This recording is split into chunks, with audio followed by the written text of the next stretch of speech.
እናቷ ሐና ይባላል። በብስራተ መልአክ ወልደዋታል።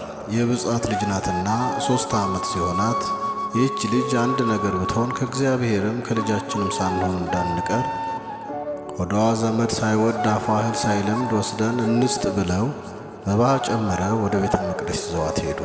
ሊቀ ካህናቱ ዘካርያስ መጥቅ መጥቶ ሕዝቡን ሰብስቦ የምግቧ ነገር ይያዝልኝ አለ። ወዲያው ሊቀ መላእክት ቅዱስ ፋኑኤል ህብስት ሰማያዊ ጽዋ ሰማያዊ ይዞ ረቦ ታየ። ዘካርያስ ለእርሱ የመጣ መስሎት ዛሬስ ክብሬን በሰው ፊት ሊገልጸው ነው ብሎ ሊቀበል ተነሳ። መልአኩ ወደ ላይ ራቀበት። የእርሱ ተወራጅ ስምዖንም እንኪያስ ለእኔ የመጣ ይሆናል ብሎ ቀረበ፣ ራቀበት።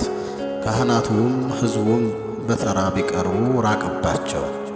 ምናልባት ጥበብ እግዚአብሔር አይመረመርም፣ ለዚህች ብላቴና የመጣ እንደሆነ እንይ፣ ሐና ትተሻት እልፍ በይ አሏት። ትታት እልፍ አለች። ድክ ድክ እያለች እናቷን ስትከተል መልአኩ ፈጥኖ ወርዶ አንድ ክንፉን አንጽፎ አንድ ክንፉን ጋርዶ በሰው ቁመት ልክ ከመሬት ከፍ አድርጎ መግቧት አረገ። የምግቧ ነገር ከተያዘልንማ ትግባ እንጂ ብለው ከመካነ ደናግል አስገቧት።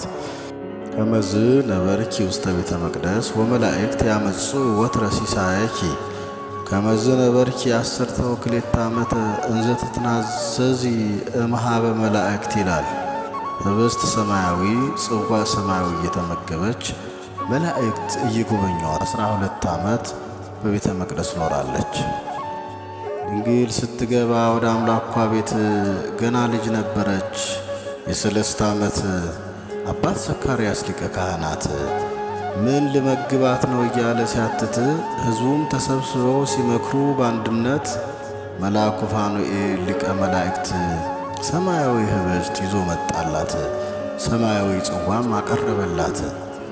ድንግል በንጽሕና በመቅደስ ሳለች ምድራዊውን ምግብ አልተመገበች።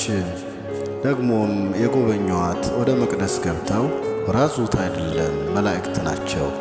የእመቤታችን የቅድስት ድንግል ማርያም አማላጅነት በረከት ከሁላችን ጋር ይሁን፣ አሜን።